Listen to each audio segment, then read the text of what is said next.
Oh, we're hoping it works. Is there a countdown?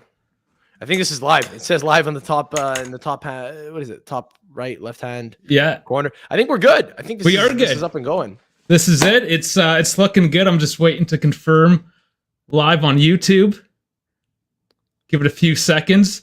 This is definitely going to clean up as I get the intros gone. And yes, it is here. All right, so I'll shut my voice down. Welcome everybody. Very first live. Yes, it was a bit of a choppy entrance. We're just getting things started out, but it looks like it's working. Welcome post-game, game day one against Sassuolo, and with me, Sam Adamo from the Calcio podcast, also featured on the podcast with Farhad, the Turin Giants. Here we are. Sam, how's it going? All's well. You know what I mean? First game of the season, clean sheet. The vibes are good, and I'm on with a fellow Canadian kid, so I'm very happy. What did you say? You right off the bat, there was a word you said that sent me just fuck. What was it? I don't know what you said. Right out the gate. Out the because I say oot and boot. Right out the gate. Just a little rough out the gate. Yeah, Farhad was telling me about that. Farhad was telling me on a podcast that never aired because we had a technical issue. Yes, that was a week or two ago. Yeah, which are more abundant than they should be for a pod that's been going on for almost a decade. But yeah, he was telling me that there's this guy Dave, a Canadian guy, who's a good kid, but he's got to work on his pronunciation of the OUT. About, he says his abouts are a little too pronounced, but nobody's perfect. No. You and I actually have spoken before. This is not the first time that we kind of make each other's acquaintance, I guess, because you listened to the pod and you told me that your sister lives in Beaconsfield, where I live, the mean streets of Beaconsfield in Montreal. So how wild is that though? Like small world, right? Yeah, man, small world. Does she still live here? She does, yeah.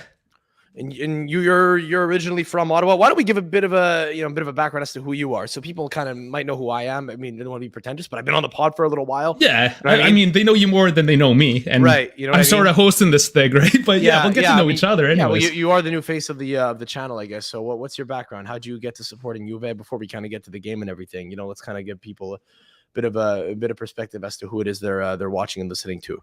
Yeah, for sure. What's your background? Okay, so I'm actually originally from Toronto area, just outside of it anyways. You know how you know that? Because you call it Toronto. Toronto, yeah. Yeah, you're just picking up all my little my nuances. Oh, it's bad. It's bad. Americans will say, I'm going up to Montreal. Yeah. Going to Toronto. Yeah, they enunciate every last word. Toronto. They don't have the slang. No, Toronto. Montreal. Toronto. But that being said, Toronto people too, a lot of them really enunciate. So a common one I like to make fun of is they say mittens. They don't say like mittens. They say mittens. Do they really? Oh yeah, like my sister's brutal for it. Oh, is she? Okay. Oh yeah, brutal. Yeah. So if you do run on her, run across her in the mean streets of Beaconsfield, as you say. I don't know how mean they actually are, but yeah, if I cross some brunette girl walking her dog or something, and she goes, I tell you, I don't know, it's so cold. These mittens are they're a must today. I tell you, although it's her. You would, because she does have a dog, and that dog does not like anybody. Is that right? So, oh yeah, it's like a Mastiff Burmese mix. It'll bark at least. At the very least, it's going to bark at you. I got a poodle be shown. He'll take on anyone. That's the thing. They got little man syndrome, those guys. You know what I mean? Oh yeah, for sure. I had a girlfriend with one of those. They're pretty wild. You know what's funny about dogs here too is that like we spay them and we neuter them. So we have like these little femboy dogs walking around. And like in Europe, I have a buddy who's in Europe right now who's coming on the pod in a couple of days.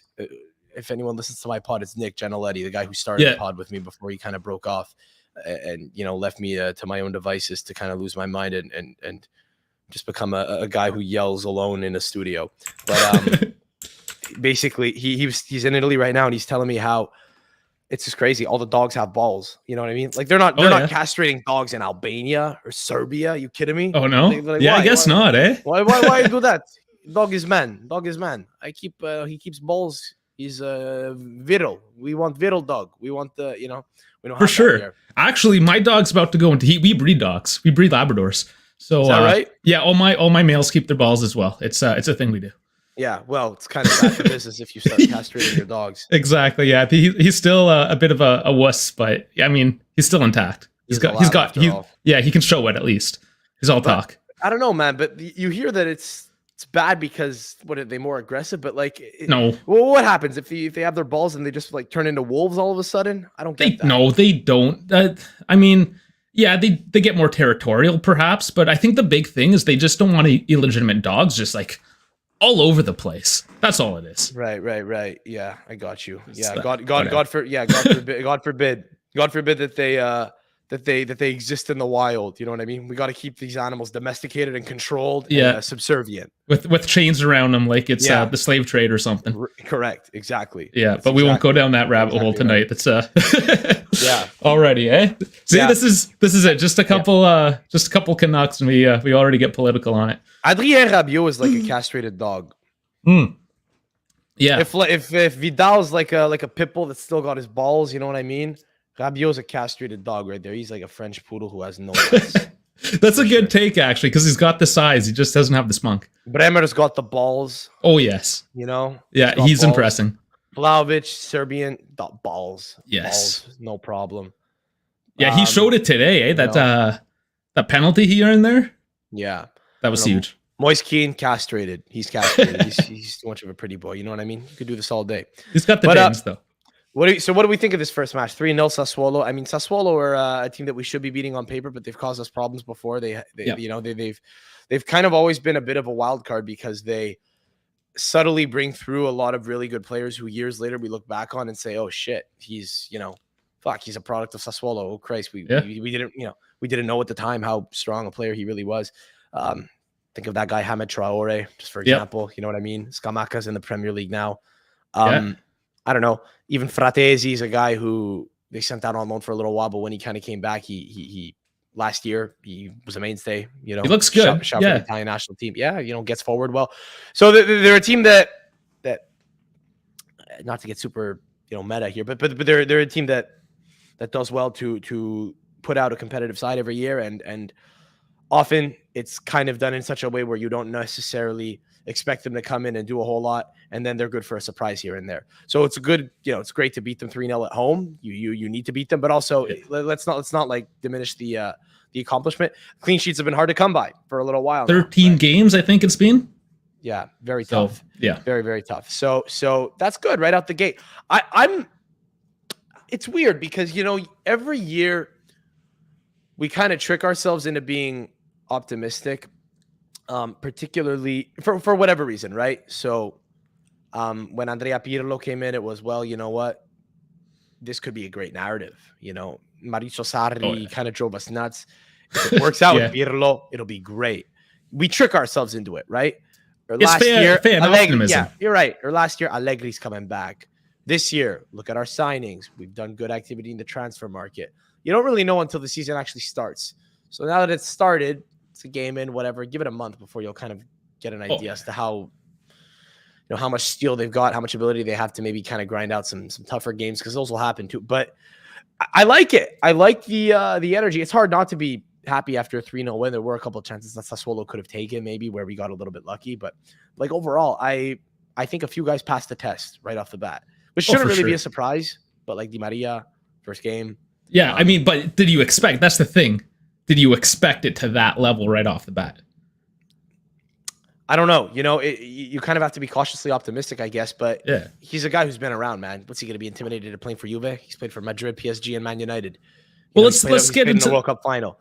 Let's get into that question, though. Sorry, because that was one of my questions. I'll just roll right into it since we're talking. Let's go. There's that dialogue out there that he's only showing up to play for the World Cup, and after that he's going to tail off. He did not look like that guy tonight. What do you think? Who cares? I mean, there's that too. Who cares? Do you think he's going to tail off in January? He's on the team now, and he's a quality attacking player. So what if he sticks around for a year or two and leaves? He's a bit older. I mean, you know what it was for me? I was a little bit worried when we signed him because I was like, fuck, is this really necessary? Are we putting our priorities in the right place?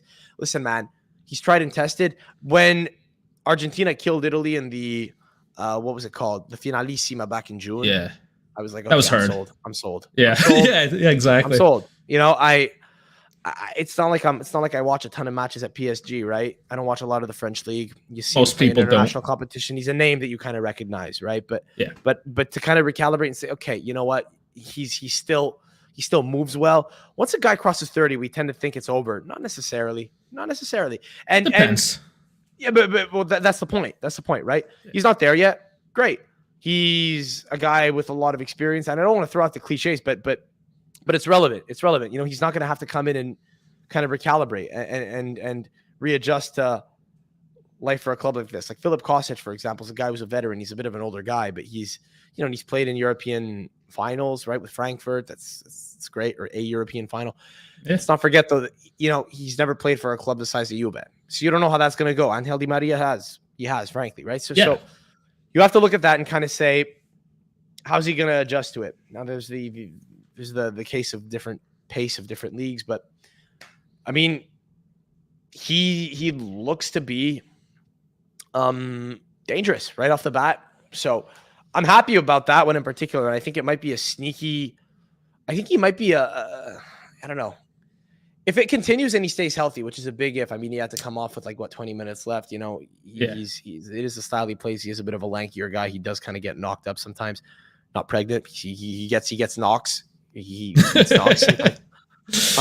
But you got to think that if he stays healthy and he can keep kind of just playing consistently like he does today, they'll love him. They'll love him in turn. You know what I mean? Because it's a smart fan base. They know who he is. We appreciate quality when we see it. But I think they already do. Yes. To be honest, I think he's already bought in by the fans. Yeah. I mean, it was like Carlos Tevez when he came over. He was a bit older, but people knew who the hell he was. You know what I mean? Yeah. I'm just trying to think here. Even like Andrea Pirlo, an experienced guy. You know quality. Yeah, another good example. You have quality when you have it, right? We got it for sure. So it's a good pick. So I look, very impressive first game for him. He's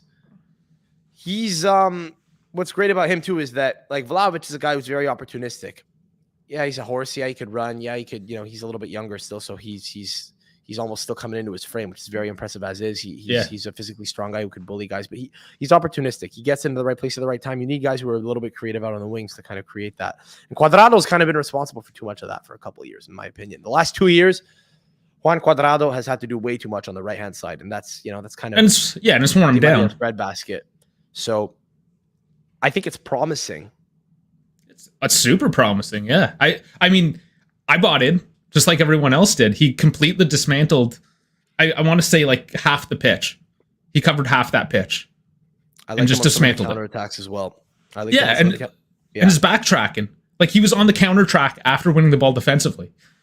Who else has done that in the past 2-3 seasons to that effect? Well, that's the Allegri effect, perhaps. If it's kind of become like there's a negative connotation, I guess, to talking about what is typical of Allegri. But let's not forget he's had success before. He's had guys buy in who you wouldn't necessarily think are dudes who would play a very defensive style or would be able to buy in certain ways. And I get it. It's funny. He plays Mattia De Sciglio a lot. He trusts a lot of older players. He kind of is reluctant to bring in young guys. He tells forwards to backtrack. I get it. But when it works, it works. When it's effective, it's effective. So you can't be mad today. I was also really happy that he gave Miretti minutes in the first game of the season because I think it shows goodwill. And yes, he kind of had to. Bob was injured. I get it. And Sule and Rovella. He got 3 youngsters out there. Which is great. But I was really worried about Miretti because Miretti's one of those guys who, frankly, we haven't seen a lot of, but he's a name that you hear a lot of, right? So you hear a lot about him, but you don't see a lot of him. So what does that mean? A bunch of hype. Yeah. Well, it creates like this myth, right? He becomes this like this almost like, and this happens often among fan bases who follow their youth teams, particularly Juve, where I guess it's a very well followed club. You tend to see this often where you kind of almost get this like this idea of someone, this like idealized concept of who the player is without ever actually having seen him because he's young and Italian, and we like that, right? And a lot of the people that follow the club are Italian, particularly abroad. So they hear that and they think, great, start him at Juve. He'll be a legend, Latin, national team. We like youth for something about it. Like we fetishize it, right? We do. It's exciting. It's new and exciting. Yeah, exactly. You know what I mean? It's like Andrew Tate, how he likes to fuck 18, 19-year-olds. It's the same thing. So, but the point is, it's nice to actually see him get minutes because oftentimes we see guys who are clearly kind of a cut above the Primavera level and their standouts, and they start for their U21, U19, U20 national teams, whatever, and then the step just doesn't come in Italy for whatever reason. There's this culture of like kind of holding back. So it's good to see him get minutes right out the gate because I was always worried that he would just kind of like wind up being a player who plays for Cagliari or something. You know what I mean? I don't know. He just goes out on loan and never works out. And he may well go out on loan at some point too. I think it's kind of stupid. You need to play the younger guys instead of sending them out on loan. I think that's kind of like a big fallacy in the Italian football development culture, I think, at the moment. But I think we're seeing it. I think I think our national team is paid for it in some ways. I think we're going to be forced to kind of have to make changes now. And they are already. You can kind of see that leaf turning over now. Yeah. Well, I mean, by force, right? There's no choice. They have to turn players over because you're not going to go to the World Cup you're not going to go to the Euro in 2 years with the same guys who won the Euro a year ago. Three of those guys play in the MLS now. Yes. Exactly. Exactly. I mean, there's an indication. Right. You know what I mean? So you kind of have to say, okay, look, we're the Euro champions. We're not necessarily going to this Euro to win. We're just looking to go and, compete. So we got to qualify for a World Cup and then have a good showing in 4 years.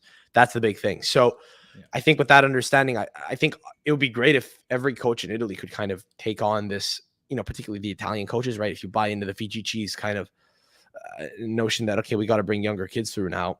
It'd be great if they could buy in, but a lot of them are thinking about their jobs all the time. I don't know if Max Allegri is just doing this, because he thinks the guy's great and he's been watching him in preseason, but it's refreshing is all I'm saying.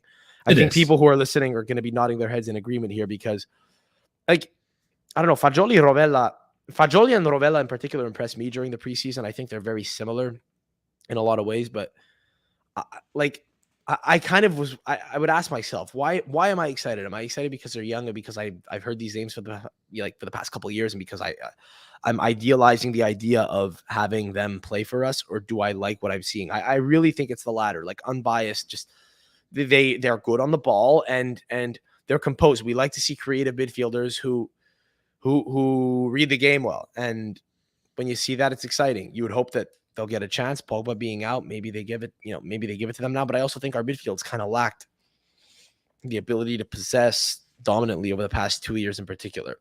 I think under Sarri, they sort of made it work. But even then, they looked a little confused at times. But it's been like a glaring issue. It's what everyone's kind of agreed upon, I think, is that the midfield's been very mediocre. Oh, yeah. Bring some guys in who may go on to, do something special. If they don't, fine. Well, you gotta try. Back, but yeah, that's the thing. You know what I mean? If we're looking at these guys like they're the best of their youth class, surely there's got to be something there that is concrete enough in order for you to give them a shot and then see how they do.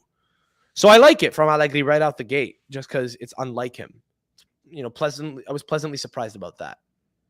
Yeah, I mean, I think we all are, and you're justified in being so excited because they have proven that they do have a certain level of skill. And that just in itself, having guys coming up through the ranks in any sport that you follow, when you see those homegrown guys come through that you essentially don't spend any money on and their wages are relatively low and they have that commitment to the team, you have to be excited when one of those actually finally makes it and performs and spends years on your team just performing consistently, just bleeding all over that shirt for you. We have a good youth team. We just don't bring guys through. But if you look at players in Italy and where they came through who are playing pro, a lot of them come through the Juve ranks, a lot of them come through Milan, a lot of them come through Atalanta, a lot of them do, but it's not a big surprise that Roma produces a lot of youth players who go on to play for the national team, be it as Roma players at senior level or not.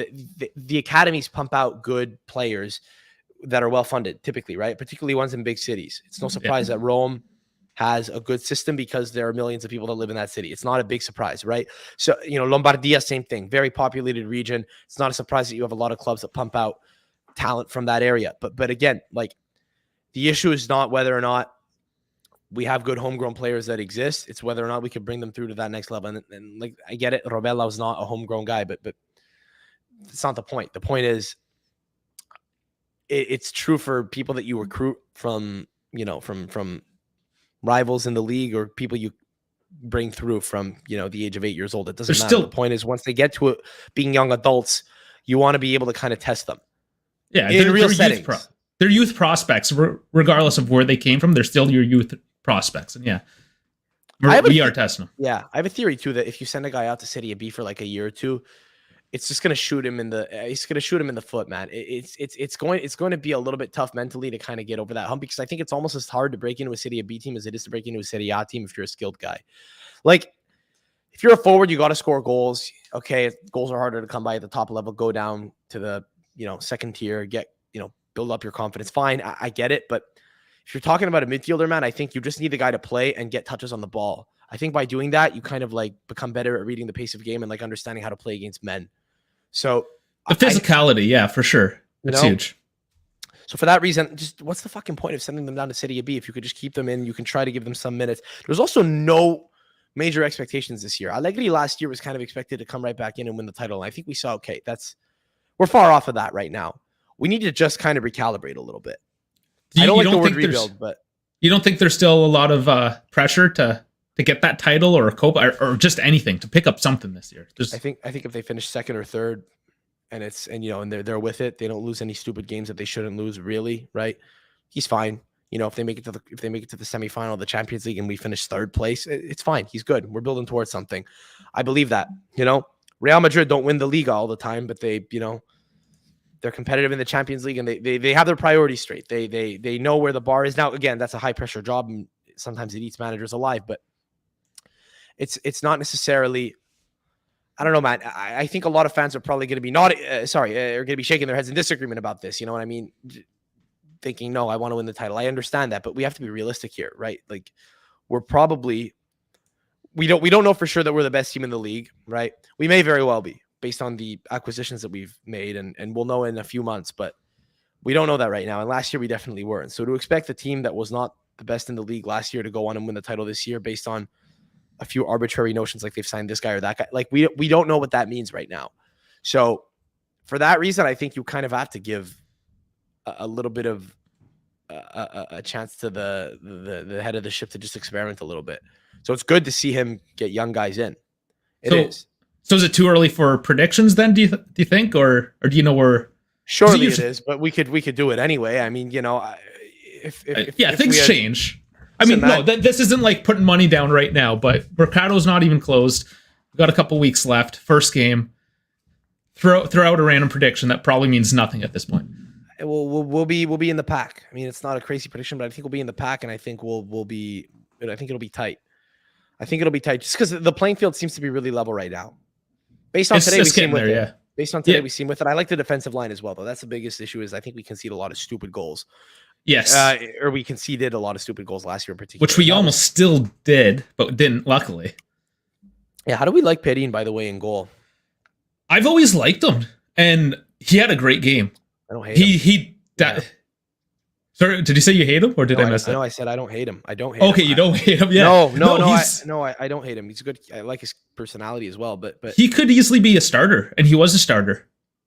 It's just we have a slightly better goalkeeper. I mean, I don't know exactly where we put the yardsticks of Tech and Perin, but I mean, Perin as a backup goalkeeper, I don't think you can ask for a better one, to be perfectly honest. No, definitely not. Definitely not. But again, like I actually think that he might often be.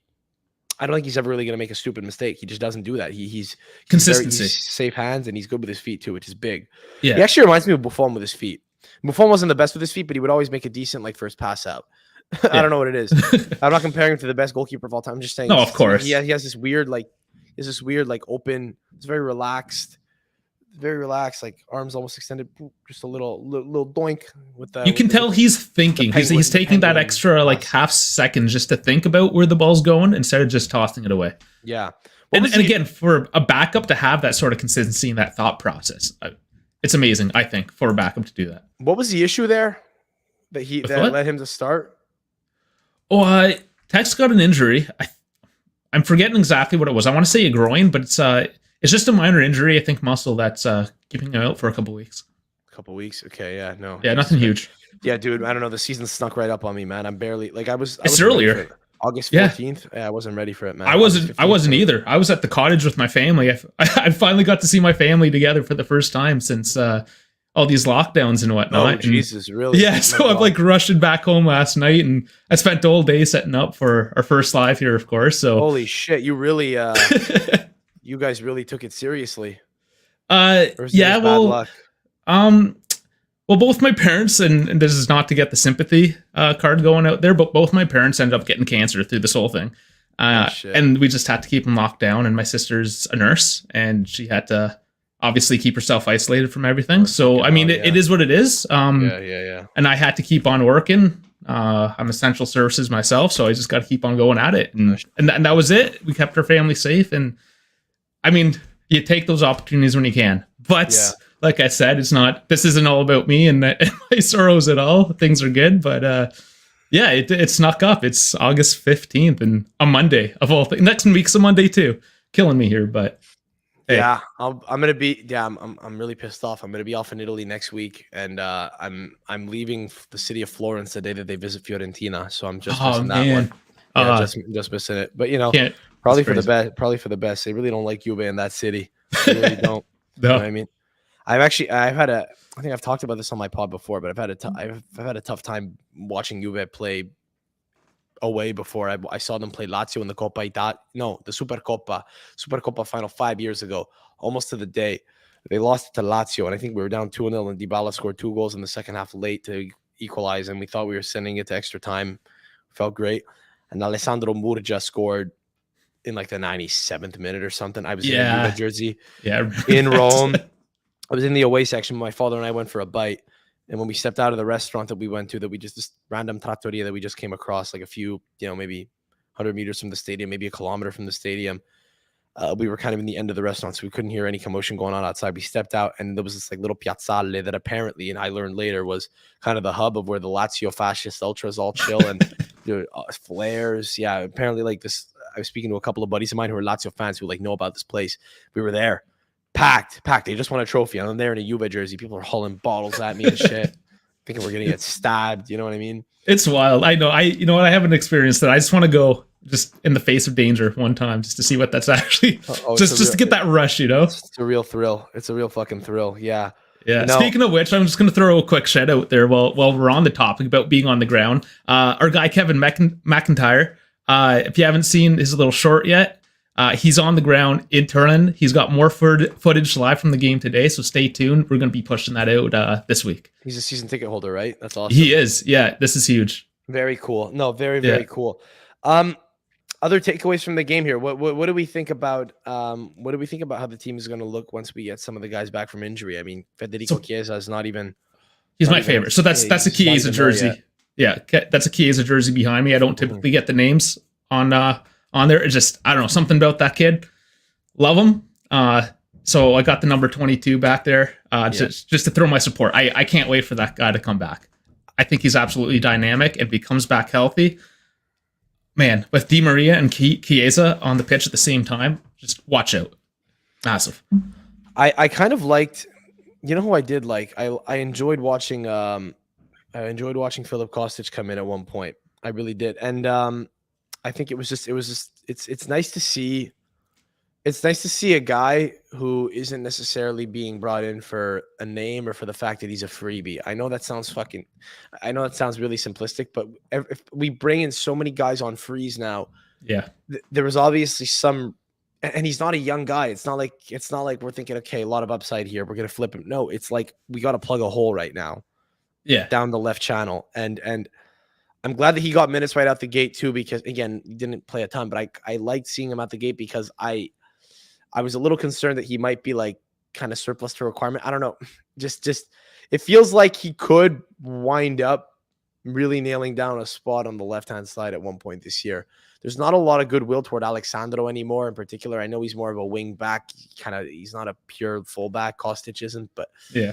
But I don't know. It'll be interesting to see. You never know. Allegri kind of is known to, he's known to make guys like Bernardeschi at left back, playing in such a way that he's kind of, for example. But I mean, it's less far-fetched that a guy who's really like a channel guy get pushed to fullback at some point, right? Well, he did it with Cuadrado, essentially. Yeah, he was more of a right winger. That's true. But again, like he's basically replacing Luca Pellegrini. Like it's clear that Pellegrini is on the way out. Yeah, he never really took his chance, which is a shame. I think he has some upside, but he does. I do like him. I know he'll be a first div pro footballer in Italy, but I don't think there's a very small window of opportunity that you get at Juve, and if you just don't nail the spot down, there are couple different managers over a couple different years, and then it becomes difficult. But I actually like the fact that we kind of have a guy who's a little bit more a little bit more established on the left-hand side, who's a little bit different from Alexandro. I think he plays as a left back at some point this year. I think he 100% gets converted fully. You think so? And I don't know. Is that too far fetched? I think it is, but I've heard the rumors out there, and every time I see them, I'm like, left back. I don't know, but you're feeling it, eh? I think it's happening. I think it's going to happen at some point. It's not a real surprise because the guy always, the guy being Allegri, he always will tell guys to be responsible when off the ball. And I think even if Filip Kostic plays hard up the pitch, it's going to get to a point where I think I could be way off my rocker here, but I think it's going to get to a point where he's going to be having to check back so much that Allegri's going to throw it in. He's going to throw him in at one point. I really do. I could be wrong. Maybe Pellegrini stays on and just Pellegrini's the backup left back, but I feel like that might be the intention there. It's just a conspiracy theory I kind of have here, I guess. I don't know, but it's just my hunch. It's the biggest mystery though on our team this year, and rolling into the next Mercado. Or it's really who not. knows? It's really not. The reality you is Alexandro's the guy. He's underwhelming. I get it. He's overpaid for what he is, but it's not. He's a only mystery. got a year. It's only a year left though, so like that's what I'm saying. Next year, right? Okay. Does Pellegrini come back? What do we do with Cambioso? What do we do on the market? Do we get somebody else? I mean, that's probably, as a whole, that position is probably the biggest question marks, or has the most question marks.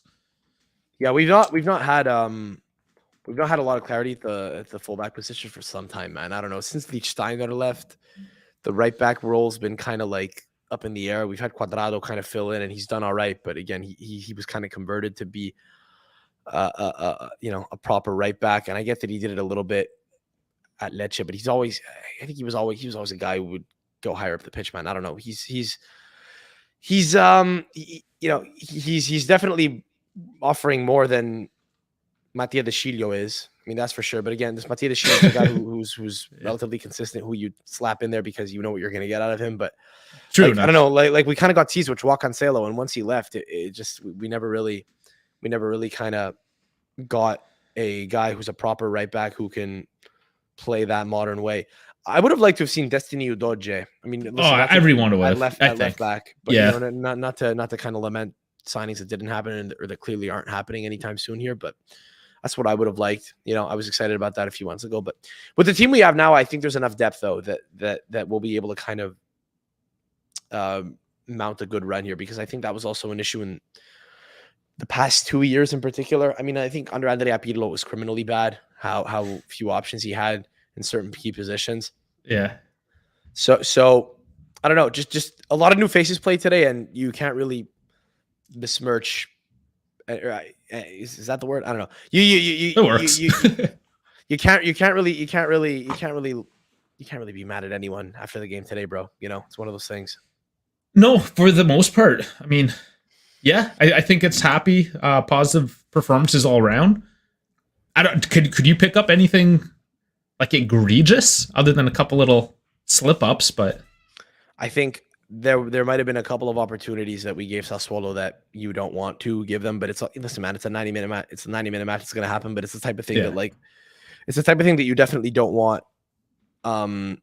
If you're not going to score a ton of goals, which we struggled to do last year. And that was kind of the issue, is we just conceded too many for how many we were scoring. So if that's going to be the same this year, we need to be perfect at all times.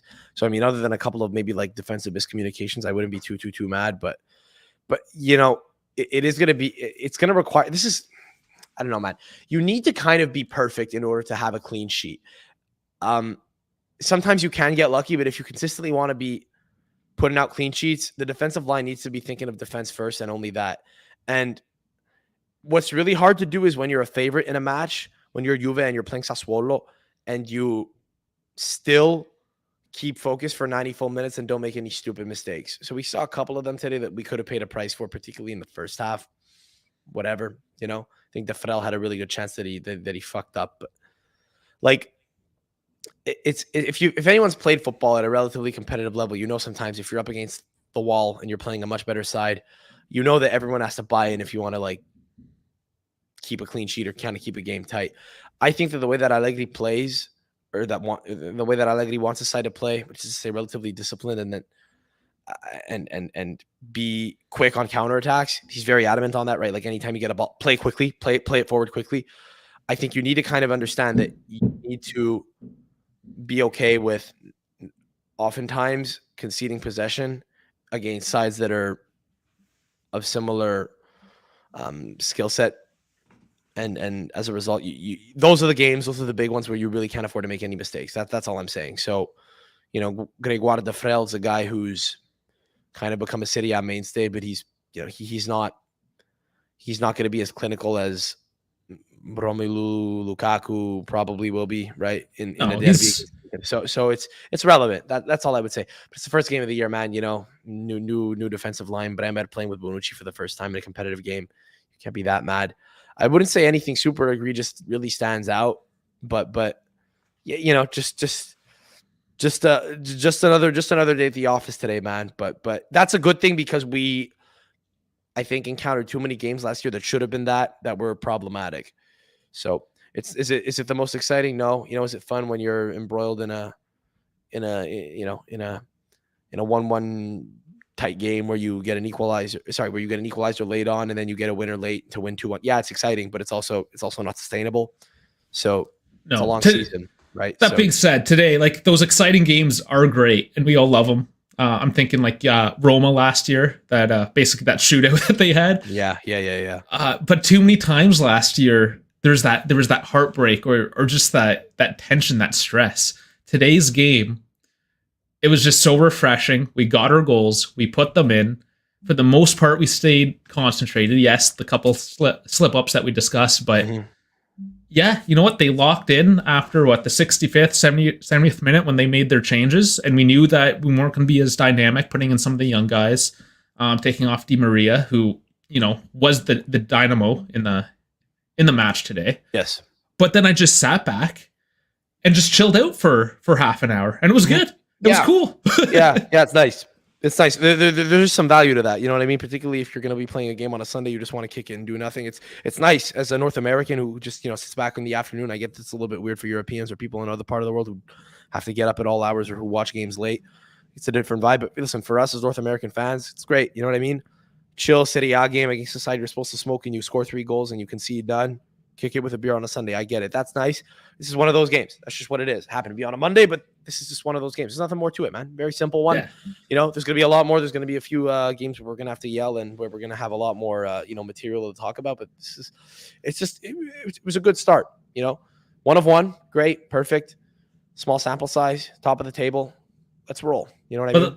Let's throw some controversy in there because you have to have a bit. It's been too clean of a game, let's say. But let's start it off. First minute penalty or non-penalty. What do you think?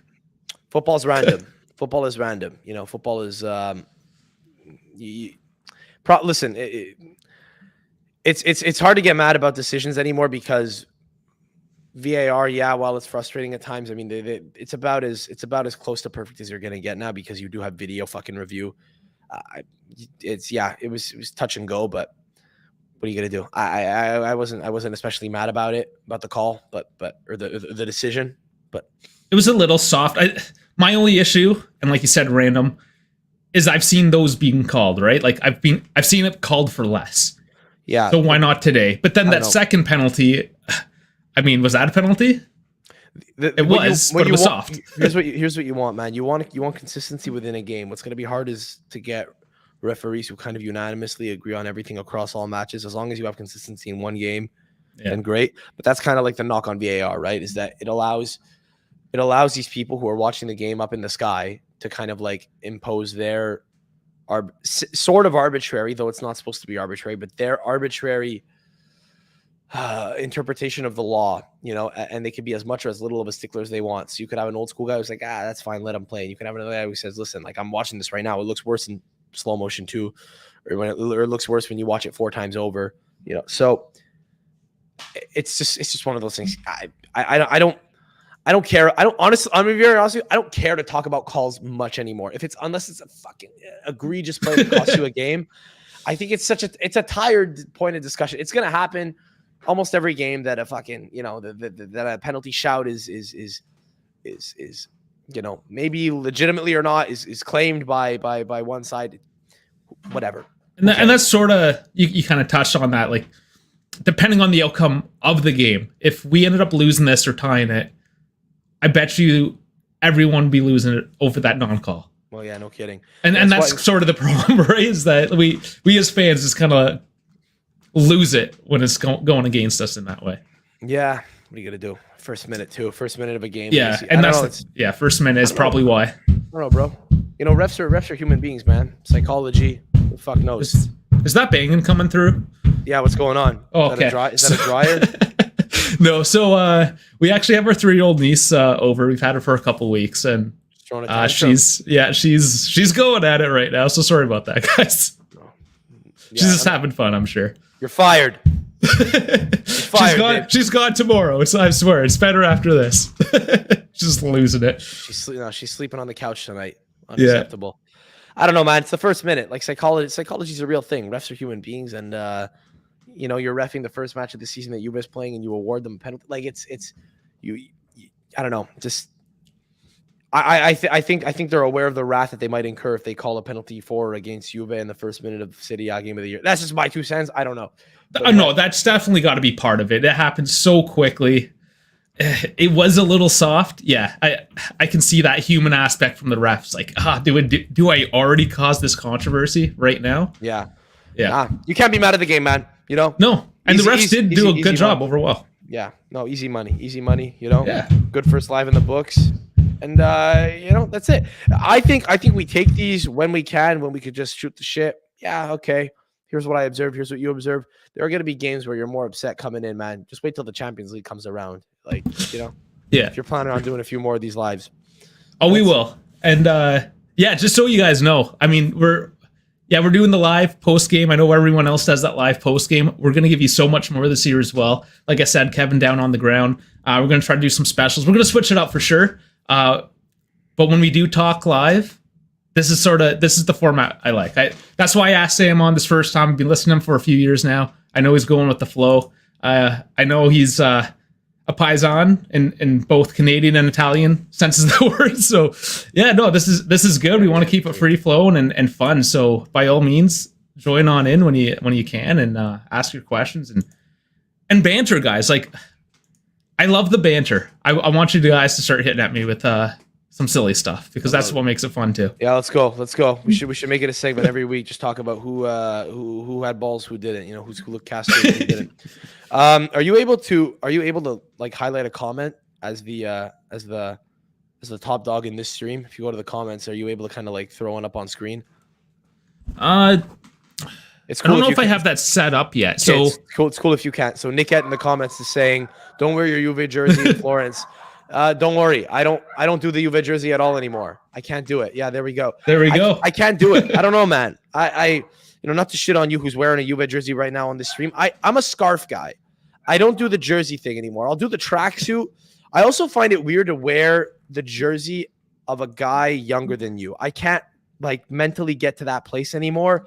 This is one of your rants. I know this. I love it. Continue with this. I can't do it. I just can't do it. It's gonna get to a point where the only guy whose jersey I can own is like Leonardo Bonucci, but like I can't do it. I can't buy a jersey of someone younger than me. It feels weird for me. It's like this tragic, like as this. I don't know, man. There's like this element of like I never made it. You know what I mean? And now I'm like looking up to younger kids who are living out like my dream. I can't do it. It's because you still play. You're still playing goal, or have you moved back out? That's a mess. Yeah, that's a mess. You know? Like, well, sorta. What happened there was, I mean, I never played in goal ever. Are you familiar with this story as a pod listener? Yeah. So actually, and this is another thing. I just found out that you kind of moved. So I listen to Google Podcasts. I know it's trash. I just keep it the Google stuff because that's what I got. Okay. And your podcast hasn't been as consistently streaming or being posted to that. So I actually just downloaded.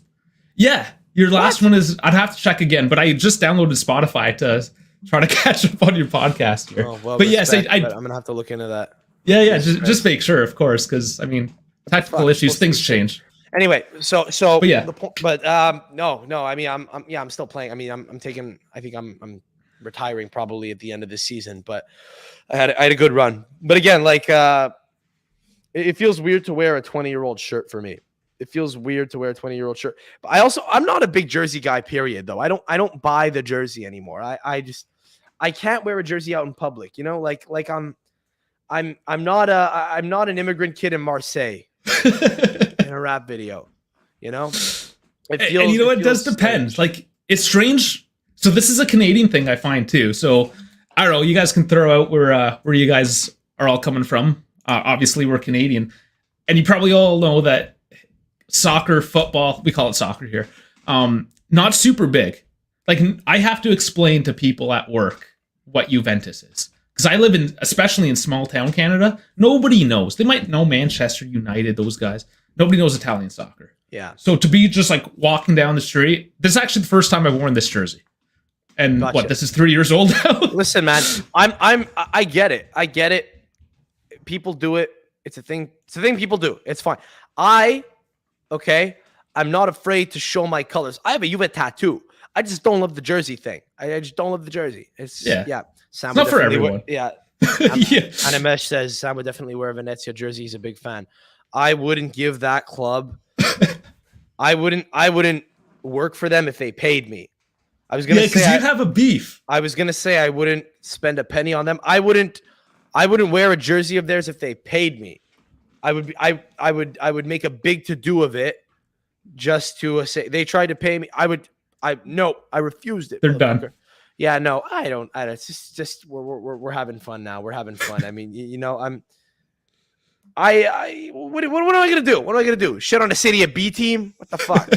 You know what I mean? At this point, yeah. What the fuck? You know, it's becoming a little sad now. Come on now.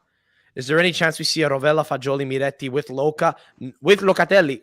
All at once? Probably not. Yeah, Probably not.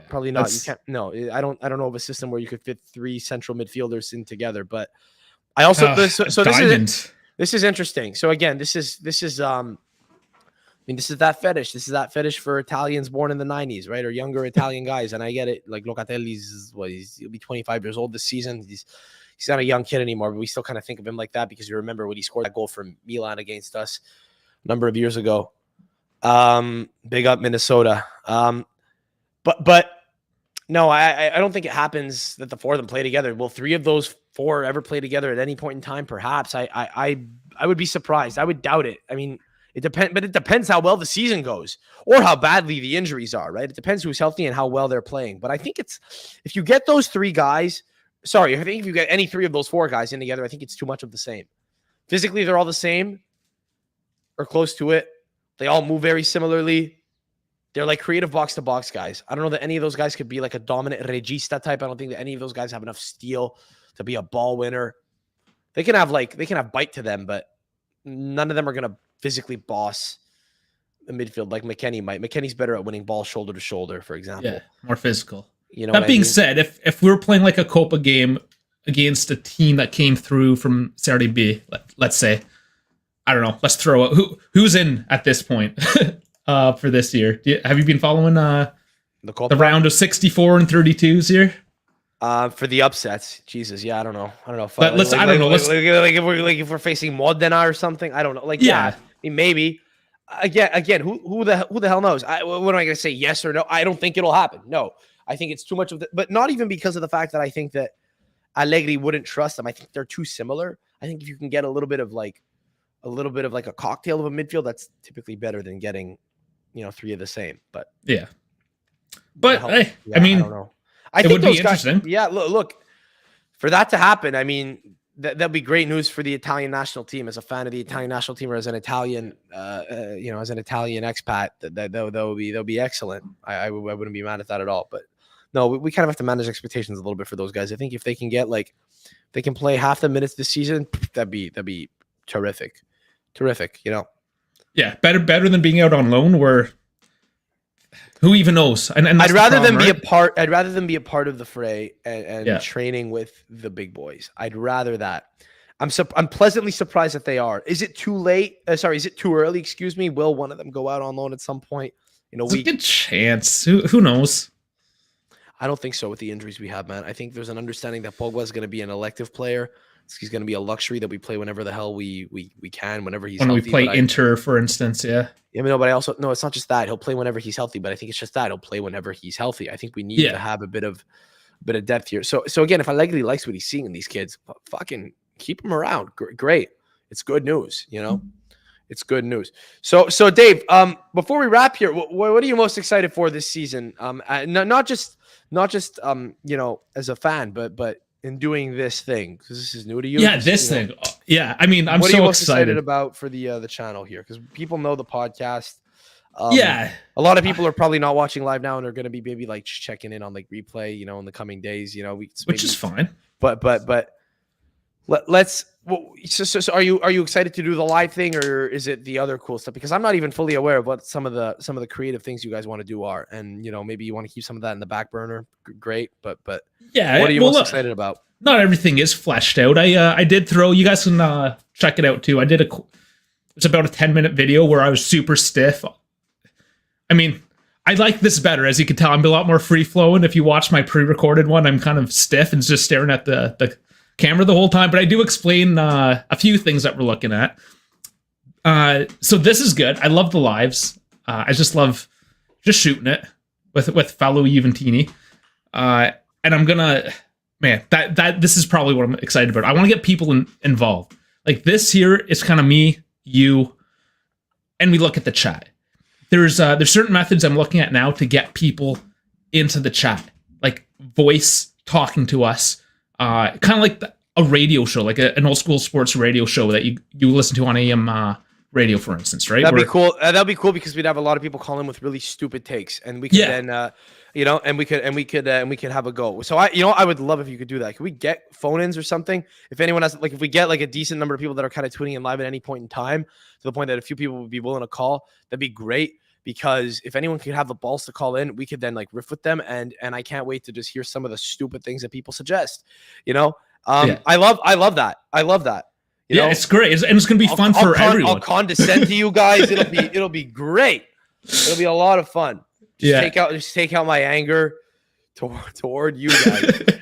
And actually, this platform we're working on right now, I'm using the free version right now because we're still kind of testing our technology, if you will, our platforms. But you can see powered by StreamYard. So it's not really advertising; it's plastered against the screen right now.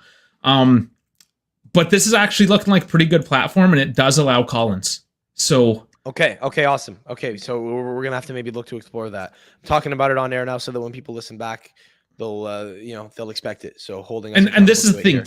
This is the thing too. Like, you guys listening, get in the comments on Twitter at Juve Podcast, or I'm at Turn Giants Dave. It's all, I got that all in the description anyways. You can check it out. You were smart enough to put it right in your name. Yeah, it's a veteran move. Yeah, veteran move. I'll learn on that. But tell me what you guys want, because there are different ways of doing this. There is Discord. There's Twitter Spaces as well that can handle it. So there are different methods. So yeah, let's get this up and running, and as the community grows a little bit, because there are people that listen to the pod, which is great. But if we can kind of convert some of those people and just sort of slowly integrate people in, then yeah, it would be great if we can kind of offer other like just points of interaction where people could just talk about Juve. So Discord's a good one. Discord's a great one. Twitter Spaces are cool, but Discord is awesome. Twitter Spaces only allows 20 people. It's kind of a limitation, and there's no video aspect there.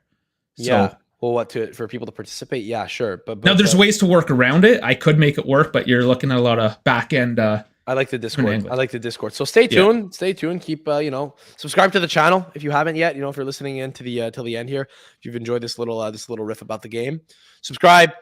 Check us out on all podcast platforms as well. This is obviously just kind of a YouTube thing that we're doing, but the podcast is a little bit more established. We got all our characters that have kind of been on for a little while, right? We got Rav, who founded JuveFC.com, is now still kind of working on he's got a new project, right? Yeah, he's got a new project in kind of working on Italian soccer, or on Italian football, calcio, right? He was only out for a year. He couldn't do it too long. The itch was too strong. He's back. He's he's still very much involved in the world, just online, I suppose.